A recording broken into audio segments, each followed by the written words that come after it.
My name is Victoria Sterling, and despite everything I've achieved, I was never good enough for my family. But that night at my brother's engagement party, everything changed. Before I share my story, let me know where you're watching from. And hit like and subscribe if you've ever had to walk away from someone who refused to see your worth. I am Victoria Sterling.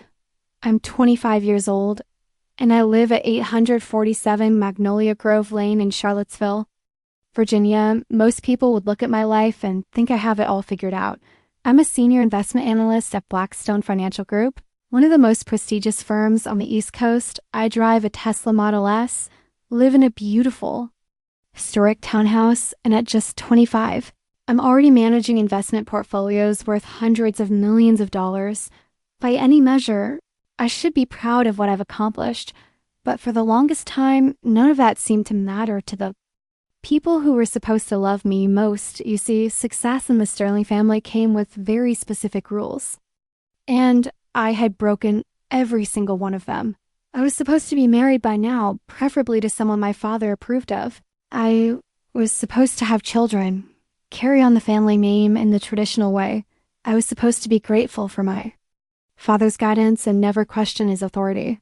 Instead, I chose my career over marriage, independence over approval, and my own path over the one laid out for me. Growing up in Charlottesville, Virginia, I learned early that in the Sterling family, love came with conditions. My father, William Sterling, had built his commercial real estate empire from nothing, starting with a single office building in downtown Charlottesville and expanding throughout Central Virginia. He was a man who believed in tradition, hierarchy, and the natural order of things. In his world, men led and women followed, sons inherited businesses, daughters married well and produced grandchildren. My older brother Marcus was everything my father wanted in a son. At 28, he was charming, handsome, and had that easy confidence. That came from never having to prove himself. He worked for my father's company, Sterling Commercial Properties. Though his role was more ceremonial than functional, Marcus was the face of the business at charity galas and golf tournaments, the one who schmoozed with clients and closed deals over expensive dinners. My sister Rebecca, 30, was the perfect daughter in my father's eyes. She'd married her college sweetheart, David, a successful attorney, and they had 2 beautiful children. Rebecca never questioned my father's decisions, never challenged his authority, and always played her role as the dutiful daughter to perfection. She lived in a stunning colonial in Keswick, drove a Range Rover, and spent her days managing household staff and organizing charity events. Then there was me, Victoria, the youngest, the one who dared to question everything. I'd always been different. While Marcus was playing football and Rebecca was planning her wedding, I was reading financial journals and studying market trends. I graduated summa cum laude from the University of Virginia with a degree in finance and economics, finishing a 4-year program in 3 years. I landed a position at Blackstone Financial Group straight out of college, beating out candidates from Harvard and Wharton for the spot. Within 6 months, I was outperforming analysts with 5 years of experience. Within a year, I was managing my own small portfolio. Within 2 years, I was being courted by firms in New York and San Francisco. By the time I turned 25, I was earning more than my father had ever imagined possible, and I'd done it all on my own. But none of that mattered to him, because I wasn't married, because I chose boardrooms over nurseries, because I had opinions and wasn't afraid to voice. Then the tension in our family had been building for years, but everything started to escalate about 8 months ago when Marcus announced his engagement to Sophia Whitmore. Sophia was perfect on paper, beautiful, accomplished, and most importantly, she was the daughter of Virginia's lieutenant governor. This wasn't just a marriage. It was a political and social alliance that would cement the Sterling family's position in Virginia's elite circles. My father was absolutely ecstatic. This was his chance to show the world that the Sterling name meant something, that his son was worthy of marrying into one of Virginia's most prominent political families. He immediately began planning what he called the wedding of the century, sparing no expense to ensure it would be a showcase of Sterling family success. The engagement party was scheduled for December 15th at Keswick Hall, one of the most exclusive. Venues in Central Virginia, my father rented the entire facility for the evening, hired the best caterers in the state, and invited everyone who mattered in Virginia society. This was his moment to shine, to show off his successful son and his perfect family. Despite all the tension between us, I wanted to do something special for Marcus, deep down, beneath all the family drama and expectations. I still loved my brother. We'd been close as children, sharing secret adventures and inside jokes. I remembered the boy who used to sneak into my room to watch old movies with me, who defended me when kids at school made fun of my thick glasses and bookish ways. I decided to give him something extraordinary for his engagement, a 1967 Shelby Cobra, fully restored, worth $180,000. I found it at a private collector's auction in Richmond and knew Marcus would love it. He'd been obsessed with classic cars since we were kids, and the Shelby Cobra was the car he'd always called the most beautiful machine ever built.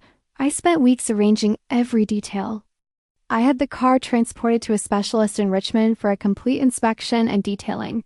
I arranged for custom leather seats to be installed, had the engine tuned to perfection, and even had a special plaque made for the dashboard that read, "To Marcus, drive toward your dreams, love, Victoria," the morning of the engagement party. I had the car delivered to Keswick Hall. It was wrapped in an enormous red bow and positioned in the circular drive where every guest would see it. As they arrived, I'd also arranged for professional photographers to capture Marcus's reaction when he saw it. When Marcus arrived that afternoon for the pre-party setup, his face lit up like Christmas morning. He stood frozen for a moment, just staring at the car in disbelief. "Victoria, you didn't," he said, his voice barely above a whisper. "I did." I smiled, genuinely happy to see his joy. "Remember when we used to watch Gone in 60 Seconds together when we were kids? You always said the Shelby was the most beautiful car ever made." He walked around the car slowly, running his hands over the pristine paint job, peering through the windows at the custom interior. When he finally looked at me, there were tears in his eyes. "Vic, this is incredible. I can't believe you did this for me." He hugged me tighter than he had in years, and for a moment, I thought maybe this gesture would bridge the gap that had grown between us. Maybe this would show him that despite everything, I was still his sister, still someone who cared about his happiness. "I wanted to give you something special," I said. "Something that would remind you of when we were kids, when things were simpler."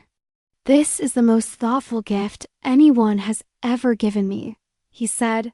"Sophia is going to die when she sees this. Her father is going to be so impressed."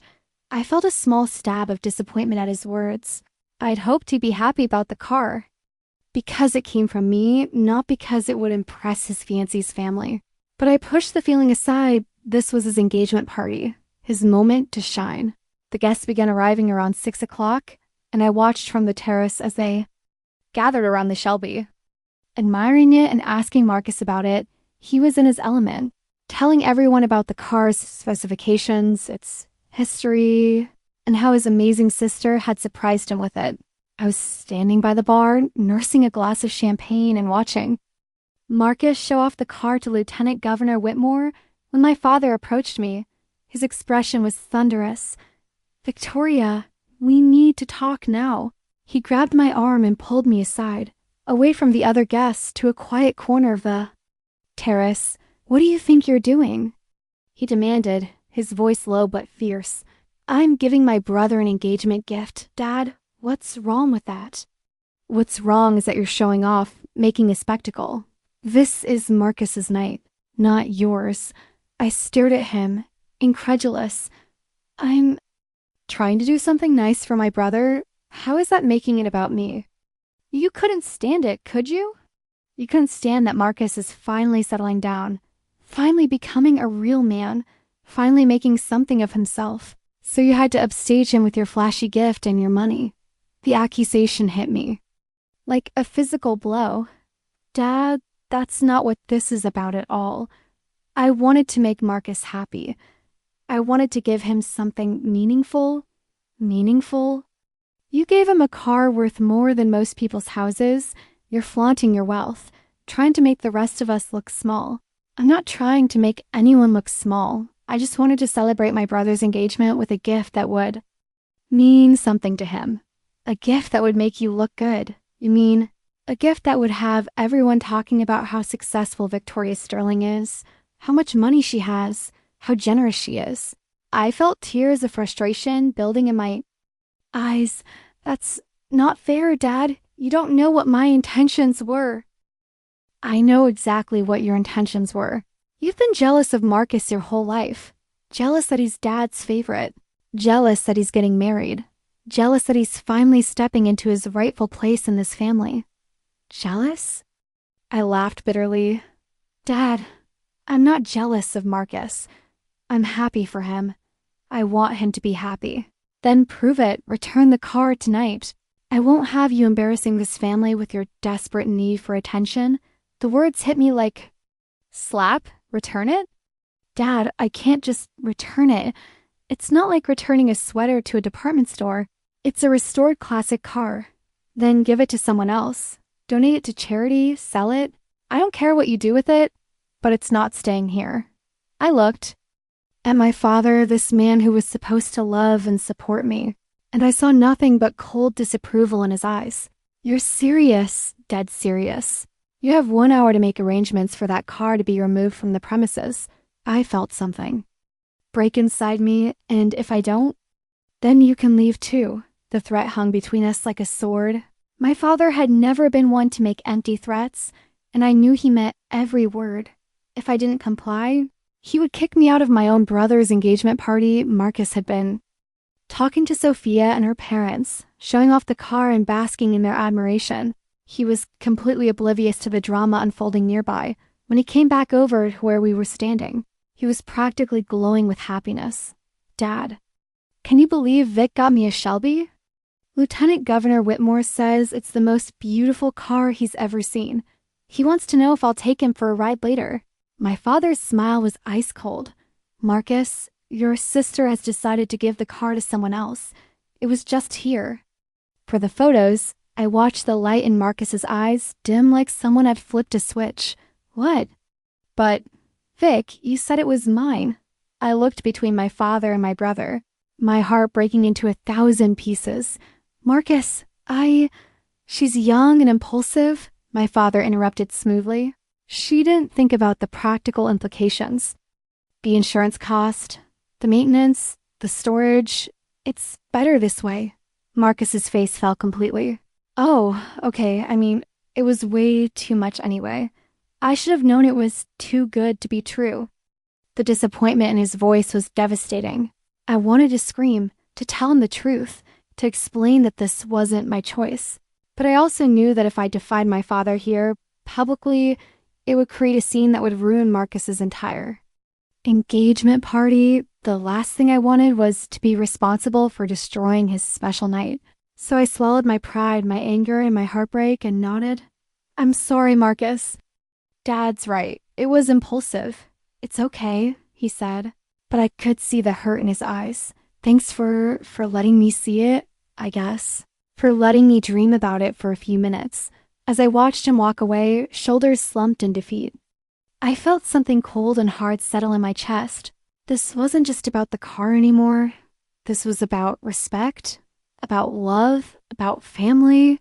And I was beginning to realize that maybe I'd been fighting for something that was never really there. I spent the rest of the evening watching my family from the sidelines.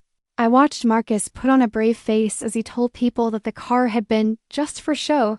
I watched my father bask in the congratulations of Virginia's elite playing the role of the proud patriarch to perfection. I watched Rebecca flutter around the party, the perfect hostess, making sure everyone felt welcome and important. And I watched myself become invisible once the car was gone. Once I was no longer the center of attention, I might as well have not existed. No one asked me about my work, my life, my accomplishments.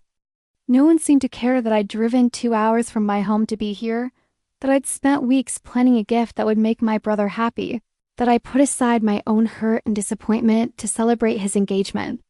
I left the party early, claiming a headache. No one seemed to notice. The drive home to Charlottesville was one of the longest of my life. I kept replaying the evening in my mind, trying to understand what had gone wrong, trying to figure out how something that was supposed to be an act of love had turned into such a disaster. By the time I pulled into my driveway, I'd made a decision. I was done trying to win my family's approval. I was done setting myself on fire to keep them warm. I was done being a family disappointment simply because I'd chosen to be successful. On my own terms, the Shelby Cobra was delivered to a secure storage facility the next morning. I wasn't sure what I was going to do with it, but I knew I couldn't return it to the dealer. It had been customized specifically for Marcus, and seeing it every day would be too painful a reminder of what had happened. I threw myself into my work with renewed intensity. I had 3 major portfolio reviews coming up, and I was being considered. For a promotion to senior portfolio manager, I buried myself in financial reports, market analysis, and client meetings, trying to forget about the humiliation of the engagement party. But just when I thought I'd moved past it, everything got so much worse. 2 weeks after the engagement party, I was in my office reviewing quarterly reports when my phone rang. It was James Morrison, my personal financial advisor, Victoria. I need to ask you about a withdrawal from your primary investment account. $200,000 was transferred out yesterday. I felt my blood run cold. What? I didn't authorize any withdrawal. I haven't touched that account in months. The transfer was authorized by someone with access to your account. The signature on the authorization matches your records perfectly. That's impossible. I'm the only one with access to that account. I'm looking at the paperwork right now, Victoria. The signature is definitely yours. Are you sure you didn't authorize this? Maybe you forgot, or maybe someone in your office handled it for you. James, I would never forget authorizing a $200,000 withdrawal. And no one in my office has access to my personal accounts. Something is very wrong here. I think you need to come in immediately. We need to review the security footage and authorization documents. I left my office immediately and drove to Morrison Financial Management. James met me at the door, his face grave. Victoria, I've been your advisor for 3 years, and I've never seen anything like this. The signature is perfect. It's not a forgery. It's your actual signature. He showed me the withdrawal slip, and I felt sick. It was my signature. My actual signature, but I'd never written it. The handwriting was perfect, down to the little flourish I always added to the V in Victoria. Who had access to samples of your signature? James asked. I thought about it carefully. My family, obviously. Some documents at work. My attorney. My accountant. Then it hit me. Oh God, what? 2 years ago, when my grandmother was dying, I gave my brother Marcus power of attorney over some of my accounts so he could help me manage things while I was traveling back and forth to the hospital. I revoked it after she died, but he had access to all my banking information, all my account numbers, samples of my signature. James nodded grimly. That would explain how someone could forge your signature so perfectly. They'd have had plenty of practice. But the revocation should have prevented this. He shouldn't have been able to access anything. The revocation prevents legal access. But if someone has all your account information and can forge your signature perfectly, they can still commit fraud. They just can't do it legally. I sat down heavily in the chair across from James's desk. My brother stole $200,000 from me. It looks that way. What do you want to do about it? I thought about Marcus, about the little boy who used to climb into my bed during thunderstorms, about the teenager who taught me to drive in empty parking lots, about the man who had hugged me so tightly when he saw the Shelby Cobra. I want to talk to him first, give him a chance to explain. Victoria, this is a serious crime. If he did this, he's committed wire fraud. Forgery and theft, he could go to prison. I know, but he's still my brother. I need to hear his side of the story. I had called Marcus as soon as I left James's office. My hands were shaking as I dialed his number. Hey, Vic, he answered, his voice cheerful. What's up? Marcus, we need to talk in person. Right now, something in my tone must have alarmed him because his voice immediately became serious. Is everything okay? No, everything is not okay. Can you meet me at Mudhouse Coffee on the downtown mall? In an hour? Of course, Vic, you're scaring me. What's wrong? Just meet me there, Marcus. We'll talk then. The drive to the coffee shop was a blur. I kept hoping that there was some explanation, some misunderstanding that would make this all go away. Maybe James had made a mistake. Maybe someone else had stolen my information. Maybe Marcus had a perfectly reasonable explanation for why my signature was on a withdrawal slip for $200,000. But deep down, I knew the truth. Marcus was already waiting when I arrived at my house coffee. He looked nervous, fidgeting with his coffee cup and checking his phone constantly. When he saw me, he stood up quickly. Vic, thank God, I've been worried sick. What's going on? I sat down across from him, looking directly into his eyes. Did you take money from my investment account? His face went pale, all the color drained from his cheeks, and his hands started shaking. Vic, I can explain. Did you take my money? Marcus? Yes or no? He closed his eyes and nodded slowly. Yes. The confirmation hit me like a physical blow, even though I'd been expecting it. How much? 200,000. When? Yesterday. But Vic, I can explain everything. I was desperate. I was going to pay you back as soon as... How long have you been planning this? What do you mean? How long have you been planning to steal from me, Marcus? Days? Weeks? Months? I wasn't planning it. It just happened. I was in trouble. And I remembered that I still had all your account information from when Grandma was sick. And I thought maybe I could borrow some money just until... Borrow? You forged my signature and stole $200,000 from me, and you call it borrowing? I was going to pay you back. I swear to you, Vic, I was going to pay back every penny with interest. I just needed time. Time for what? What did you need $200,000 for that was so urgent you had to steal it from your sister? Marcus looked around the coffee shop, as if checking to make sure no one was listening, then leaned forward and lowered his voice.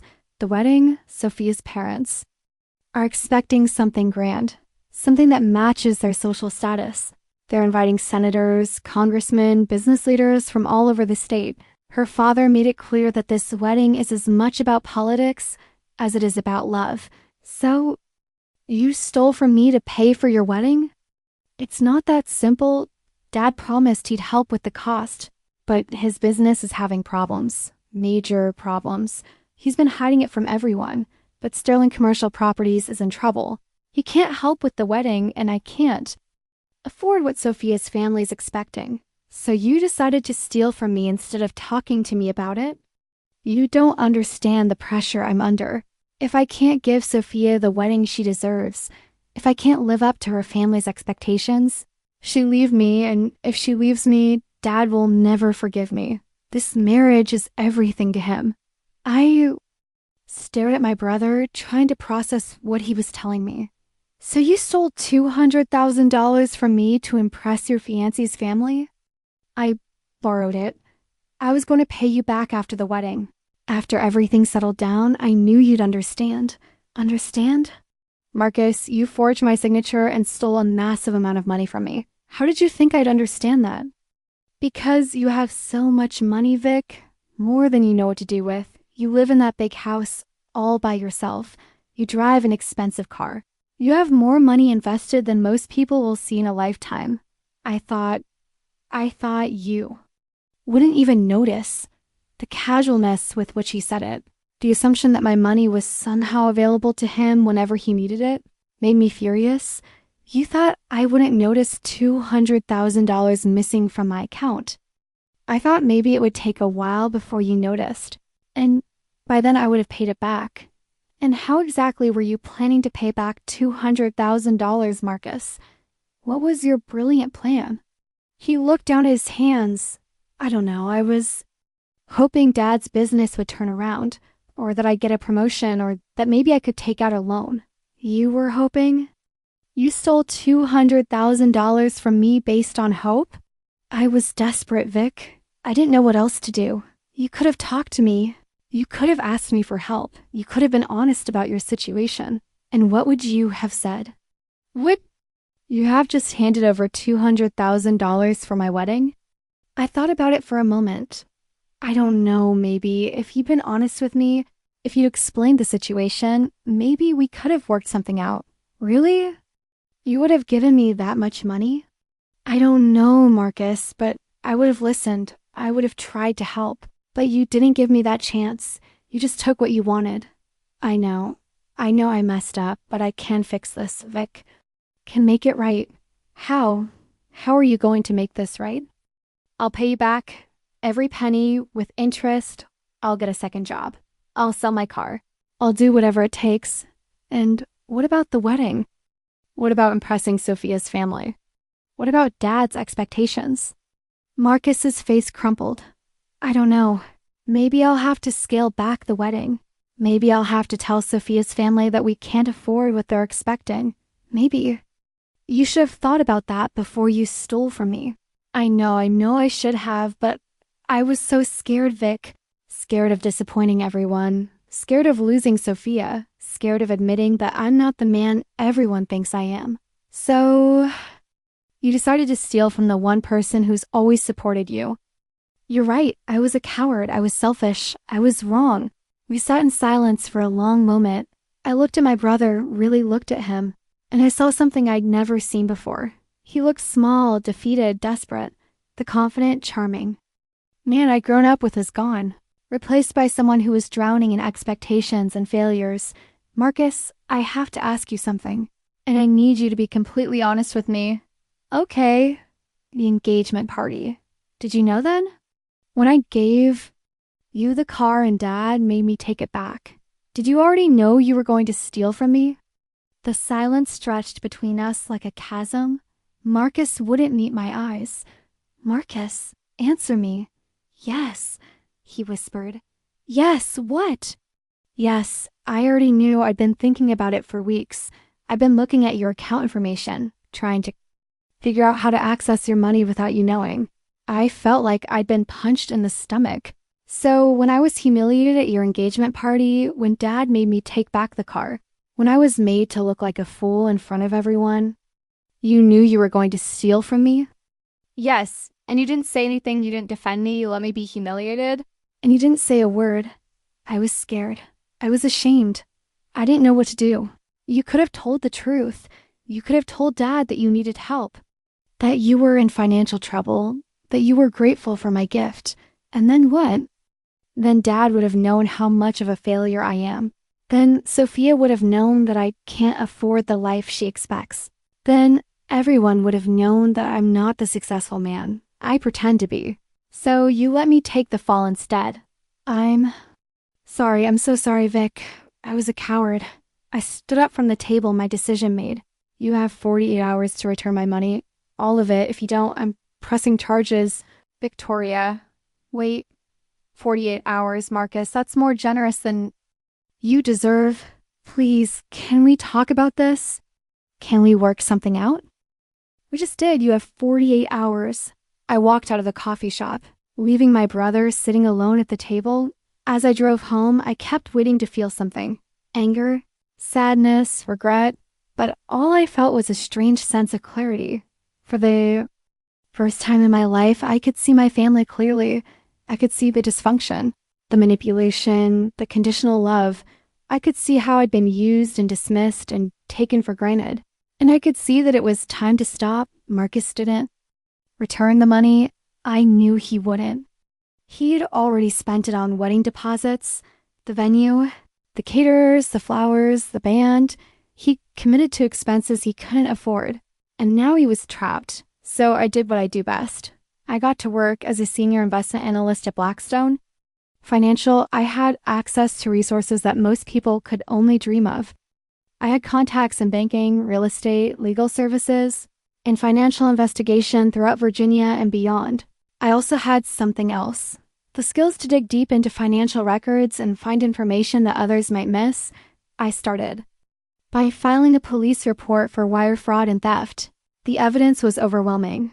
Forged signatures, unauthorized access to financial accounts, and $200,000 in stolen funds. The detective assigned to the case, Detective Sarah Chen, was thorough and professional. This is a clear case of financial fraud. She told me during our first meeting, the evidence is solid. We'll issue a warrant. for his arrest within the week. I want to hold off on the arrest, I said. I have some other things I need to investigate first. Other things.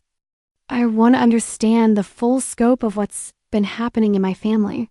I think there's more to this story than just my brother stealing money for his wedding. Detective Chun nodded. Take your time, but don't wait too long. The longer we wait, the more time he has to destroy evidence or flee. He won't flee. He's too invested in his image. His reputation, he'll stay and try to fix things. I spent the next 2 weeks conducting my own investigation into my family's finances. What I found shocked me more than I'd expected. Marcus, the golden child, was drowning in debt. Credit cards maxed out at their limits. Personal loans from banks, finance companies, and even friends. He'd been living far beyond his means for years, trying to maintain the image of success that our father demanded and that his social circle expected. But that wasn't the worst part. The worst part was what I discovered about Sterling Commercial Properties. My father's business, the foundation of our family's wealth and status, was in serious trouble. He'd made a series of bad investments over the past 3 years, purchasing properties in markets that had collapsed, over-leveraging the company's assets, and taking on debt that he couldn't service. The company was hemorrhaging money, several properties were in foreclosure, the company's credit lines were maxed out. My father had been quietly selling off assets, mortgaging properties, and taking on new debt to keep the business afloat, but he was fighting a losing battle, and at the center of it all was our family home, the Sterling Mansion on Belmont Avenue, the house where I'd grown up. The symbol of our family's success and status was mortgaged to the hilt my father had taken out a $23 million loan against the property, using it as collateral for various business ventures. The payments were 3 months behind, and the bank was preparing to foreclose. The house that had been in the Sterling family for 3 generations was going to be lost within 6 months. Suddenly, Marcus's desperation made sense. He wasn't just trying to impress his fiancé's family with an expensive wedding. He was trying to cement his marriage to Sophia before she found out the truth about the Sterling family's financial situation. He was trying to secure his future before everything collapsed. But here's the thing about being good at what I do. I don't just analyze problems. I analyze opportunities. I called my attorney, Margaret Chun, one of the most respected lawyers in Charlottesville. I'd helped her firm manage their pension fund for 2 years, and she owed me more than one favor. Victoria, good to hear from you. What can I do for you? I need to set up a shell company, something that can purchase real estate quickly and quietly.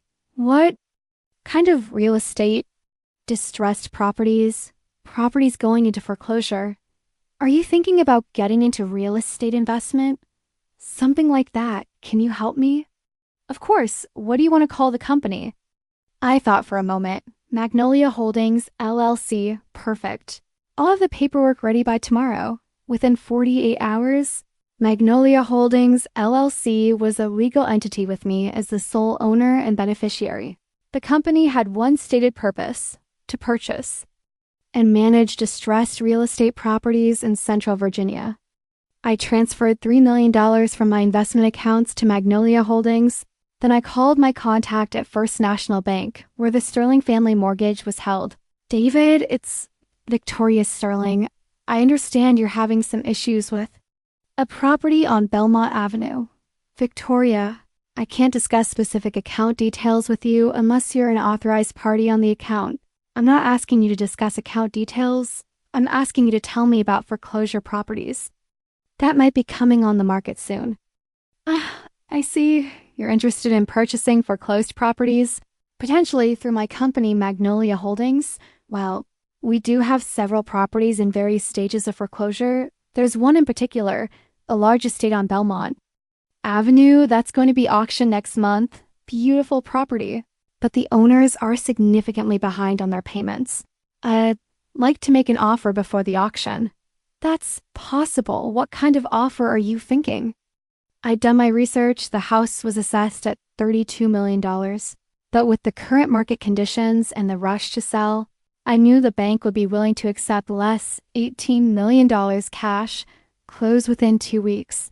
There was a pause. That's significantly below market value. It's a fair offer for a distressed property. The bank avoids the cost and uncertainty of an auction, and they get a guaranteed sale. Let me talk to my manager and get back to you. He called me back within 4 hours.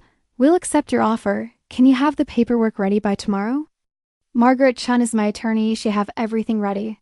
While the real estate purchase was being finalized, I had Detective Chun proceed with the arrest warrant for Marcus. The warrant was issued on January 15th, but I asked her to hold off on executing it until I was ready. I want to time this carefully, I told her. I want maximum impact. Victoria, I have to warn you. This is starting to feel like revenge rather than justice. Sometimes they're the same thing. 2 weeks later, the purchase of the Belmont Avenue property was complete. Magnolia Holdings, LLC was now the proud owner of the Sterling family mansion. Purchased for $18 million, a full $14 million below market value. The irony wasn't lost on me. I'd bought my childhood home, the house I'd never been good enough for.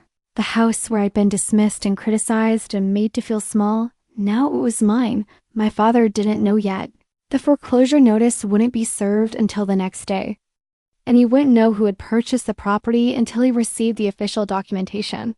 But I had a better idea. I called my father and told him I wanted to have a family meeting. There are some things we need to discuss about the business. And the family's financial situation. What are you talking about, Victoria? I know about the company's problems, Dad. I know about the debt, the foreclosures, the cash flow issues. I think it's time we had an honest conversation about the family's future. There was a long pause. How do you know about any of that? I'm a financial analyst, Dad. It's what I do. Can we meet tomorrow evening? At the house. Fine, but Victoria, this is family business. Private family business? I understand completely. I arrived at the Belmont Avenue mansion at 7 o'clock. The next evening, the house looked exactly the same as always, imposing, elegant, and utterly intimidating. The circular driveway where the Shelby Cobra had been displayed just a few months ago was empty now, a stark reminder of how much had changed. My father, Marcus, and Rebecca were waiting in the living room.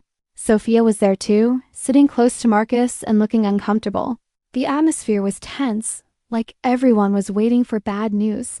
Victoria, my father began, his voice carefully controlled. I'm not sure why you think you need to involve yourself in business matters, but because I'm part of this family, Dad. Because what happens to Sterling Commercial Properties affects all of us. The business is my concern. I've been managing it successfully for 25 years. Have you? I pulled out a folder of documents I'd prepared. Because, from what I can see, the business is failing. You're 3 months behind on the mortgage for this house. You have 6 properties in various stages of foreclosure. Your credit lines are maxed out, and you're bleeding money every month. The silence in the room was deafening. Rebecca looked shocked. Marcus looked sick. Sophia looked confused. How did you get this information?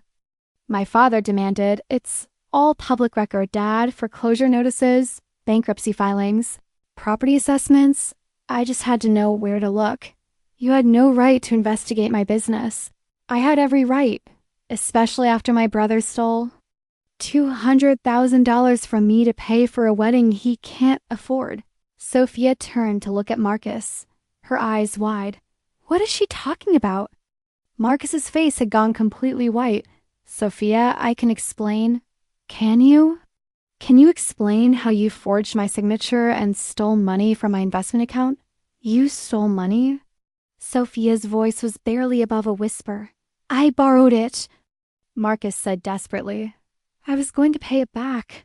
With what money? I asked coldly. You're broke, Marcus. You've been broke for years. You've been living on credit cards and loans, trying to maintain an image you can't afford. That's enough, my father said sharply. This is not the time or place for this discussion. Actually, Dad, this is the perfect time and place. Because I have a solution to everyone's problems. They all looked at me expectantly. I'm prepared. To help the family, I have the resources to pay off the mortgage on this house, to settle the company's debts, to get Sterling Commercial Properties back on solid ground. I saw hope flicker in my father's eyes. You are? I'm prepared to invest $25 million in the family business, Victoria. That's, that's incredibly generous, Rebecca said, tears in her eyes. It would be, I agreed, if I were doing it, but I'm not. The confusion on their faces was almost comical. I'm not investing in sterling commercial properties, I continued. I'm telling you that I could. If I wanted to, I'm telling you that I have the resources to solve all of your problems, but I'm choosing not to. What? My father's voice was dangerous now. Instead, I've solved my own problems. I've recovered my stolen money, and I've made a very profitable investment. I pulled out another document from my folder. Yesterday, I purchased a beautiful estate on Belmont Avenue, 8,000 square feet, 5 bedrooms, 4 bathrooms, situated on 3 acres of prime real estate. I got it for a steal $18 million. I watched as understanding dawned on their faces. You see, the previous owners had fallen behind on their mortgage payments. The bank was eager to sell quickly to avoid the cost of a foreclosure auction. It was a distressed sale, which meant I could purchase the property for well below market value. Victoria, my mother's voice was barely audible. What are you saying? I'm saying that I bought this house. Your house, my house now. The silence that followed was the loudest thing I'd ever heard.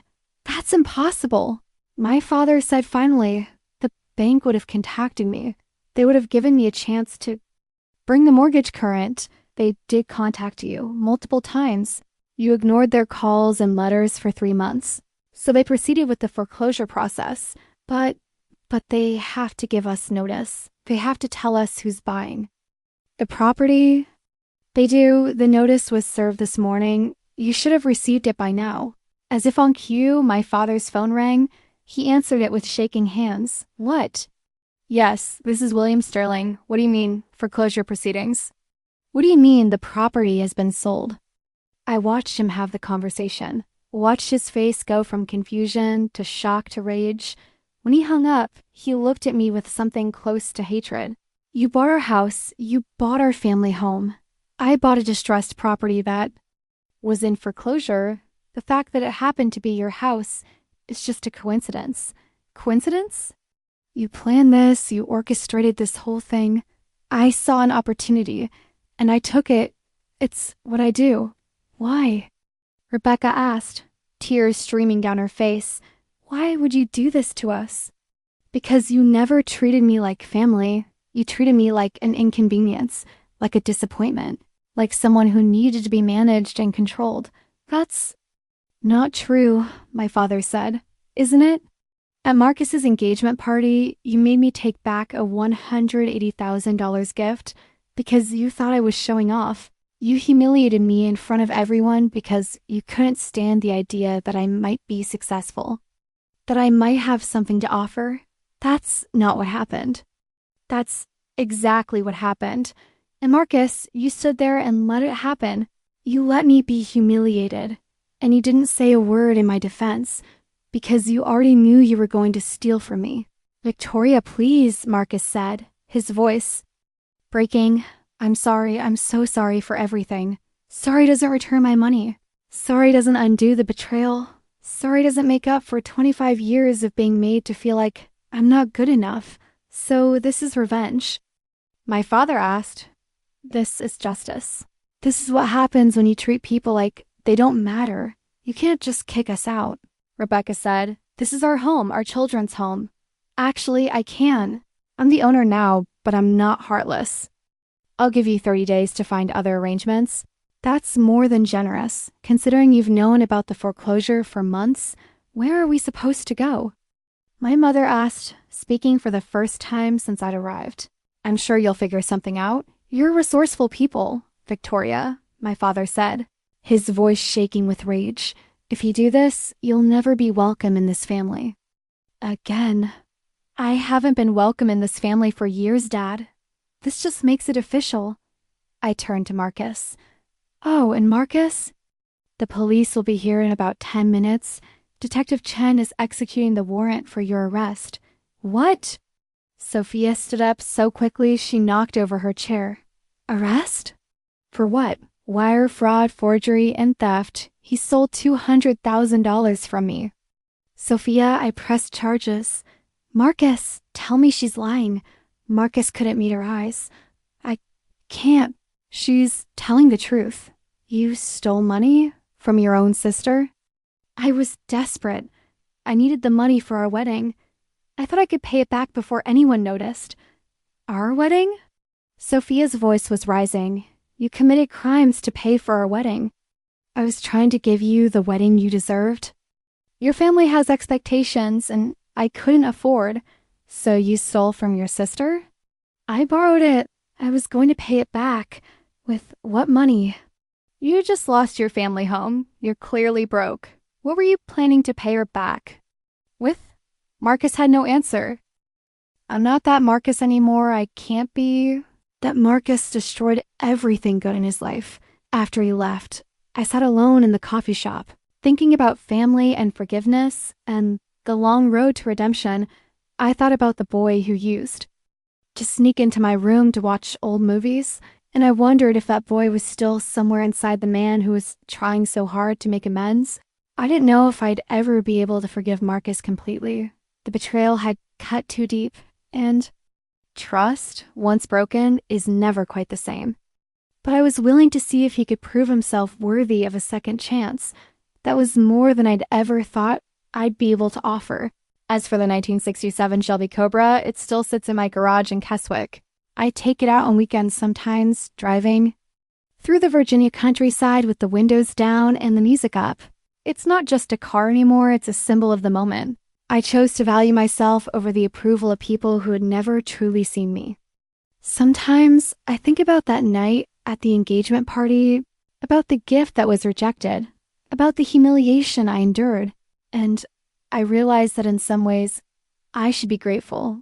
If my father hadn't made me take back the car, if Marcus hadn't stolen from me, if my family hadn't shown me so clearly how little they valued me, I might have spent the rest of my life trying to earn their love.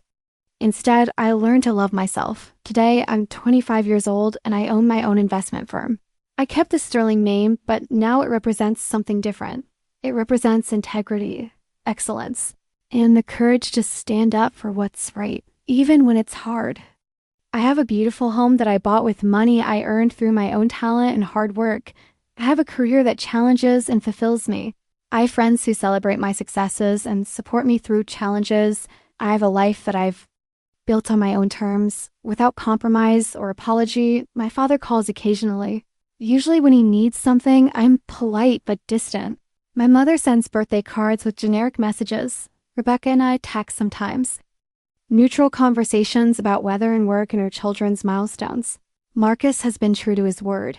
He's been in therapy for over a year, and he's slowly paying back the money he stole. He sends me updates on his progress, not asking for anything in return. He's made $18,000 in payments so far, and he's never been late with a payment. Will I ever forgive him completely? I don't know. Forgiveness isn't something you can force or schedule. It's something that happens when it happens, if it happens at all. But I do know this. I'm not bitter. I'm not angry. I'm not consumed with thoughts of revenge or justice. I'm free from the weight of other people's expectations, free from the need to prove myself to people who were never going to see my worth anyway, free from the obligation to set myself on fire to keep others warm. The little girl who once desperately wanted her father's approval is gone. In her place is a woman who knows her value and won't accept anything less than she deserves. And you know what? That's the best revenge of all. Some people think revenge is about hurting the people who hurt you. But the most powerful revenge is refusing to let them diminish your light. The most satisfying revenge is building a life so full and rich and meaningful that their approval becomes irrelevant. The most lasting revenge is proving every single day that you are worthy of love and respect and success, not because of what they gave you, but in spite of what they took away. I am Victoria Sterling. I am 25 years old, and I live at 847 Magnolia Grove Lane in Charlottesville, Virginia. I am successful, independent, and proud of the life I've built.